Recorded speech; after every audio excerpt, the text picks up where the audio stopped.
Hey everyone, my name is, for those of you don't know me, my name is Chamelo Ubani. I am the founder of Do Champion Services, and I have a very special guest that I want to bring on to my podcast.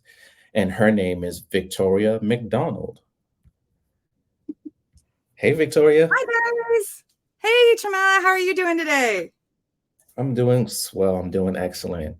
How's life been Excellent. for you? Well, it's Labor Day weekend and things are a little bit crazy. I've got birthday parties to organize and get played out and, barbecues as well. So it's going to be a fun packed weekend and it's supposed to rain. So a good time all in all. A good time, all in all. Well, thank you for taking out time to come to my podcast. I really appreciate that. And my viewers will love to get to know about you and what you do. So, you want to get started? Of course. Let's dive in. Excellent. All right. So, first things first, tell me a little bit about yourself. So, first off, there's a lot of aspects of me. I wear a lot of hats. First off, my proudest one is that I'm a mom of three. They're all 10 years and younger, but they are my pride and joy. And I work really hard to be active in their lives, whether it be volunteering in their school, going to their after school activities, making sure they even do their homework. But we also do Girl Scouts, we do youth groups, and we also do swimming lessons as well. And so trying to keep them active and keeping me a part of their life. Now, that wasn't always the case. I have been a pharmacist in the retail space for many years, and that really hindered me being active part in their lives. And that is one reason why I made the shift to get out of the retail space. I am still a practicing pharmacist. I consult for pharmacogenomics, but that is really how I'm able to be a mom and a pharmacist still at the same time. I'm also very active in my church, or leading my own youth group with that, and not with my kids' youth group. So it's a separate one. But I do a lot of different things, and Mhm. I am enjoying it all so much more that I have cut the ties with the corporate world. Yes, I know it felt good.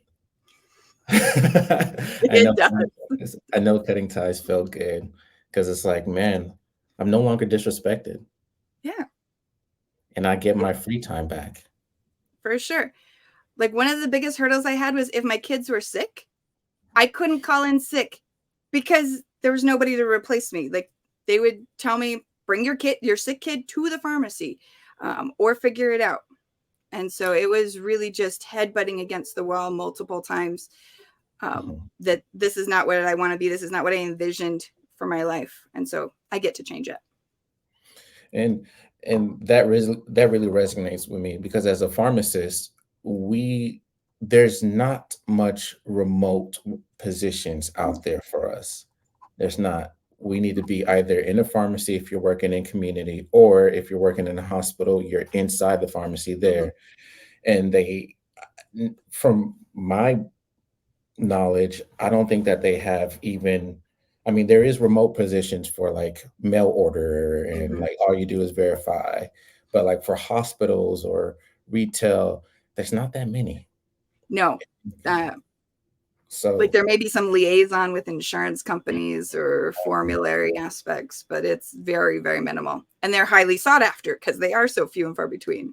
exactly, exactly. And so when it comes to flexibility in our lives and in our like our family lives and everything, it it kind of we kind of get the short end of the stick when it comes to the whole remote work. So that resonated with me when you say you wanted to be more flexible and be there for your kids.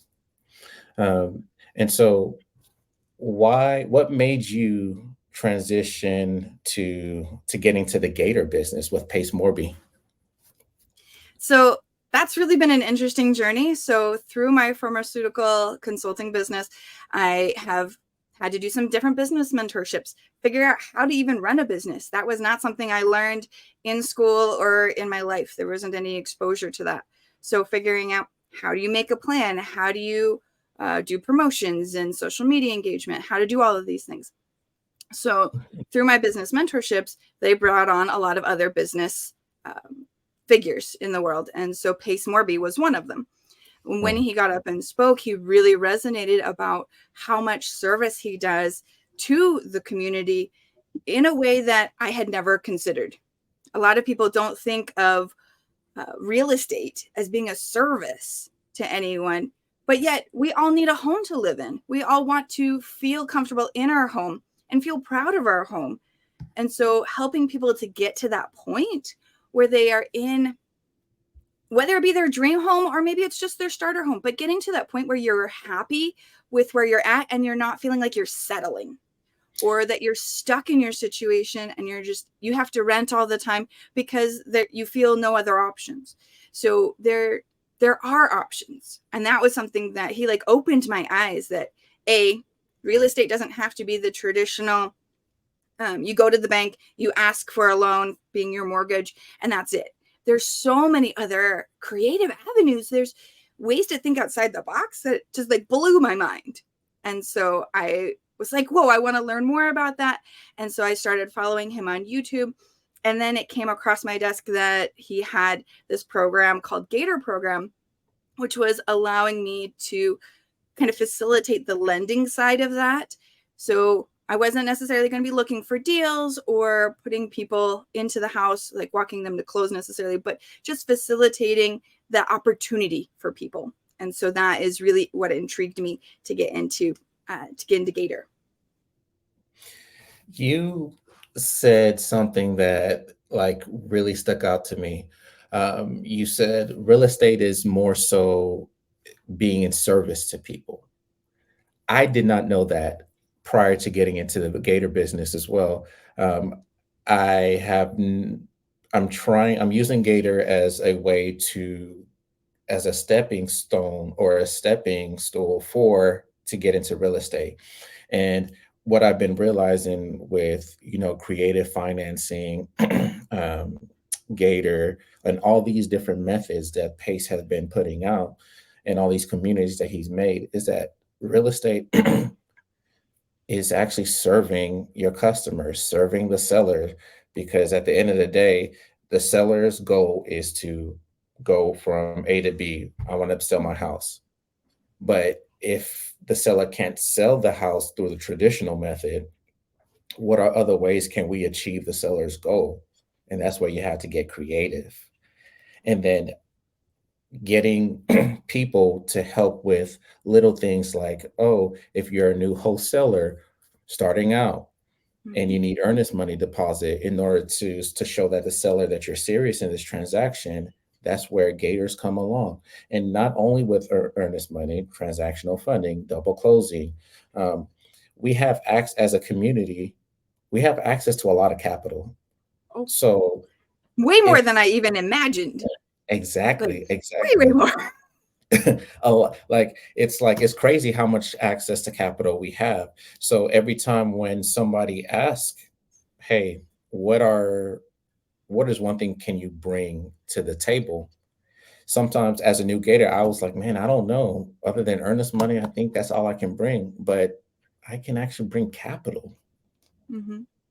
Mhm. So Yeah, definitely. it, We have both created a network within this community that is ready to serve. Like they're pretty much just waiting for that phone call. Hey, I have somebody who needs some funding. Are you available? And they'll say yes. And so we can deploy it. We have to do our due diligence. I'm not saying that everything gets funded right away, but mhm, with a little bit of just sharing information. What's the property? What's the purchase price? When's the close? All that good stuff. Then we do our due diligence and make sure it's not a scam, because unfortunately there's scammers. Uh, but then we're willing to fund. Like we're ready to help you and serve you in this process. yeah, and I agree with those sentiments 100%. How long have you been doing Gator, and have you gotten any deals yet as a Gator? So I have been in Gator since February of 23 here.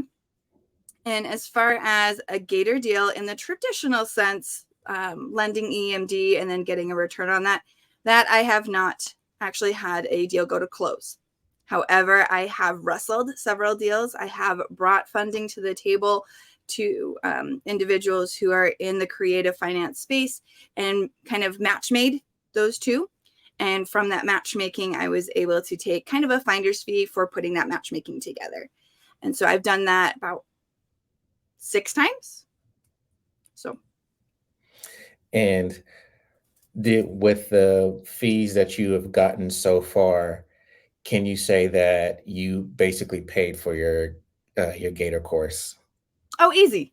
I think I paid so at the first couple months, I was not sure what direction to go. And so floundering a lot, shiny object syndrome, lots of overwhelm, really just consuming, but not taking action. So it did probably take me about 4 months before I really created a game plan and started acting on it. And within 30 days of me actually taking accountability for what I was doing, I'd made the whole fee back in 30 days. So That's amazing. And I hope to be like you. I have not gotten my first deal yet, and I have not wrestled. I was close. There was one opportunity that I was trying to connect a wholesaler with a private money lender, but the deal fell through.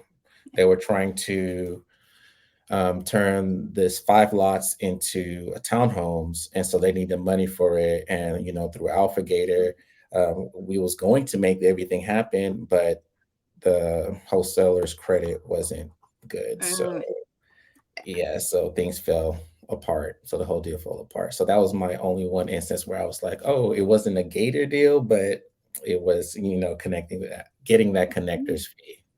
Almost there, but yes, I'll get them next time. you'll get there. You'll get there. It will happen. Okay. So what do you love? What do you love right now? Do you love your future more, or do you love your past? I can't say present. Well, I'm loving where I'm going. So like I can see, like I mentioned at the beginning, like when I was in the retail space, like literally my soul was being crushed every single day. I felt like I couldn't grow. I felt like I didn't have control over my situation. I felt like I was literally just someone else's pawn. I would think of myself often as like a whore of the system, to be honest. Not to be crude, but just like being abused and whatnot in the system. So I am so much more happy looking towards the future. The possibilities are immense, and I can't even fathom them all. But even just the possibilities for my children, just how their lives are going to be different with me being a present mom versus me seeing them only to shove them in the car and take them to daycare and then maybe a kiss at bedtime. But being able to be present and active in their lives, and just like those two are so dramatically different. I'm super excited to see where the future is going, because it's moving fast. Like I've only been doing this about 6 months, and the connections I've made and the things that are in motion are growing exponentially day after day. Yeah, things are. And man, that hurted me when you was like, yeah, you would see your kids, you would drop them off at daycare and maybe give them a kiss at night. I'm really glad that you are taking you're an action taker, as Pace would say, to grab your future by the horns and then just go. And I really love that. And so, would you say, are you living like how you thought you would 5 years ago? Oh no. I thought I was gonna just like keep working up that corporate ladder. I was thinking staying in the pharmacy world, like let's just keep pushing through this. Let's figure out how to make it better, but let's keep pushing through it and stay in this safe world. Entrepreneur, never on my radar. Never in a million years. Likewise. Like when you say entrepreneur, I think of the lemonade stand on the corner that is only good seasonally and then fails. The parents end up paying most of it. But even other entrepreneurs, I was also like, that's not for me. I would never know how to make it work.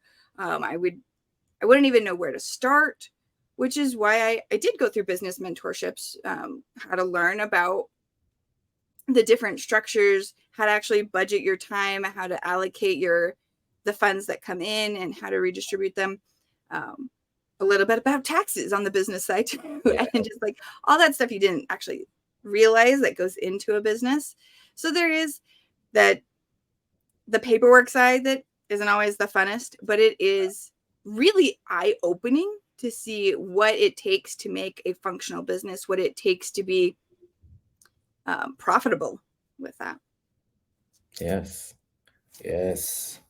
It's been, likewise, I've never thought that I would even attempt to be an entrepreneur, but here we are. Yeah. So, Victoria, in closing, what is next on your journey, and how can the listener support you on your journey? So I am looking at creating more capital, like more capital raising. And it is looking at a couple different ways. So one way is a syndication, which means that lots of people put in small amounts of money into a fund, and then that fund can be deployed after we've accumulated enough, and it can be deployed. Another way is just connecting with people who individually have larger sums of money, and then connecting them within the creative finance space to other people to deploy those funds. So a lot of people are really hesitant into getting into that first deal. A lot of people are a little worried about the longer term deals. So I have connections right now for 60 to 90-day deals. I have connections to a little bit longer ones as well, depending on what your risk level is. But I also have the ability to put that money to work. Sitting in the bank, it's learning barely like 1% of interest. If you put it in the stock market, it's going all over the place, but it's not as reliable. Putting it into real estate, we're not getting more land on this planet. It is a finite resource. And so using what we have to the best of our ability and just growing our money, like that is definitely a better investment strategy versus things that are fluctuating all over the place. Gotcha. And how can the listener support you on this journey? So like I said, if you have those funds to invest, that's how you can support me. If you know somebody who has a retirement that is just sitting there, barely earning the 3% or what have you, that they would like to put to work for them. If you know somebody who has money in the stock market that's maybe not doing so great, that is something that I can work with people to reinvest and get closer to 12 to 15% annualized on that return. And so sometimes I can even get it to the point that that's 10 to 12% per month, but it does kind of depend situation to situation.